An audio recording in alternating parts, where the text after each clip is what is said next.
Blizzard Charlotte update, Saturday, February 9th. The transfer station is closed today, Saturday, February 9th.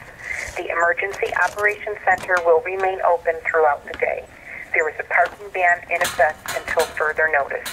Governor Malloy has ordered a statewide ban on travel. Please do not go out. Please stay off the roads to allow personnel to clear the roads and respond to emergencies. Power lines, treat all power lines as if they are live.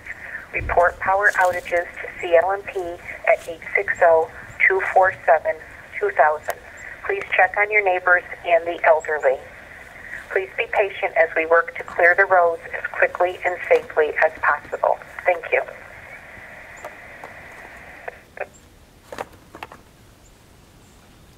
Monday, 9:10 a.m.